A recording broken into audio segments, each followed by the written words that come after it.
Hollywood zahlt manchmal Summen, die wie Science-Fiction klingen. Heute schauen wir uns die Top 10 der größten Schauspielergagen für eine einzige Rolle an.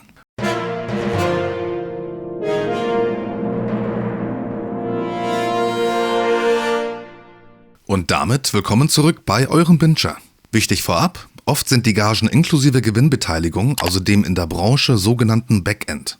Die Beträge sind Schätzungen und können je nach Quelle leicht variieren. Los geht's!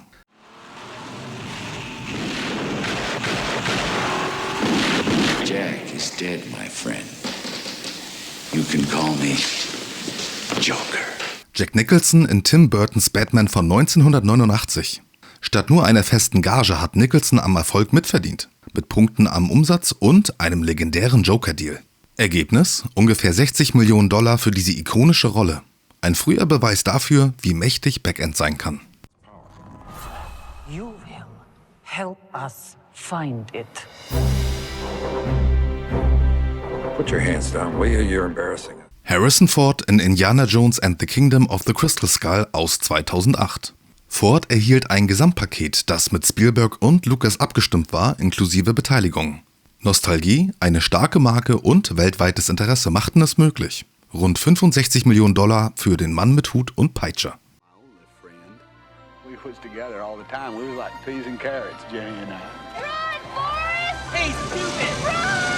Tom Hanks in Forrest Gump von 1994. Hanks verzichtete auf eine riesige Vorabgage und nahm stattdessen Prozente am Umsatz. Dieser Deal zahlte sich über die Zeit gigantisch aus. Am Ende stehen etwa $70 Millionen. Lehrbuchbeispiel dafür, wie ein schlauer Vertrag die Kasse klingeln lässt.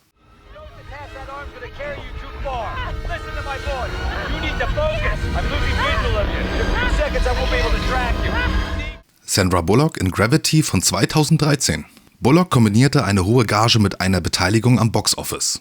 Der 3D-Boom, das Event-Feeling im Kino und starke Award-Ambitionen trieben die Einnahmen.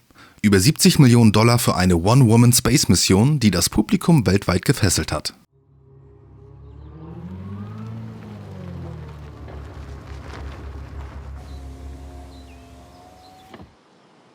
Robert Downey Jr. in Avengers Endgame von 2019.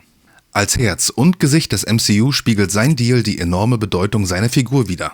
Mit Bonusstufen und Beteiligung kam Downey Jr. auf ungefähr $75 Millionen, passend zum Finale einer ganzen Ära von Superheldenfilmen.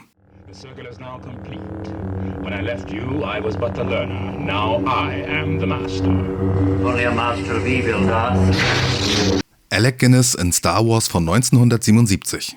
Hier sehen wir die Power des langen Atems. Kleine Gage, dafür Prozente und das über Jahrzehnte. Merchandise, Wiederaufführungen, die ewige Popularität der Marke, zusammen summiert sich das auf etwa $95 Millionen. Ein Paradebeispiel für wenig jetzt, später mehr. Platz 4 bis 2 lassen sich nicht exakt unterscheiden, da es eben nur Schätzungen sind. Theoretisch teilen sie sich daher alle den zweiten Platz. Relax, punk. They're looking for me, not you. Crazy, right? Two grown men talking to the wall, wall talking back. It's a mess. Wir starten dennoch mit Will Smith in Men in Black 3 von 2012. Franchise Power plus Beteiligung ergaben einen dreistelligen Zahltag. Der Mix aus starker Marke, 3D und IMAX-Aufschlägen sowie globaler Zugkraft brachte Smith auf ungefähr $100 Millionen.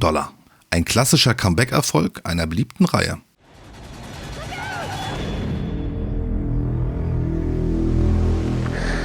Please make them leave. I'm working on it. Bruce Willis in The Sixth Sense von 1999. Auch hier war die Beteiligung entscheidend. Der Film wurde zum Thriller-Phänomen, lief im Kino außergewöhnlich stark und performte anschließend im Heimkino weiter. Ergebnis: etwa $100 Millionen dank Bass, Twist und langem Lebenszyklus. Identity confirmed. Good morning, Mr. Hunt. Sorry I barged in on your vacation. Tom Cruise in Mission Impossible 2 aus dem Jahr 2000.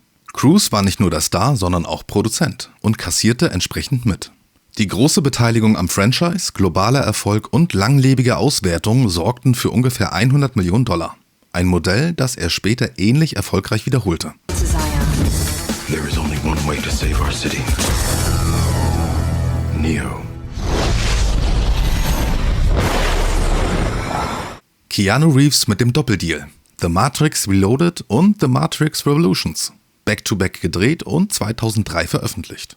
Reeves profitierte massiv von Punkten am Franchise, mit Tech-Hype im Kino und einer Home-Video-Goldgrube im Rücken. In der Summe kommt er damit auf ungefähr 156 Millionen $. Der wohl berühmteste Doppel-Payday der modernen Filmgeschichte. Was lernen wir daraus? Die größten Summen entstehen selten nur durch die nackte Gage. Entscheidend ist das Backend. Umsatz- oder Gewinnbeteiligung, Bonusstufen, manchmal auch Merchanteile.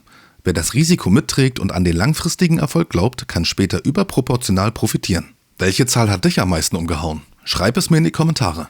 Von mir war es das für heute und wir sehen uns im nächsten Video.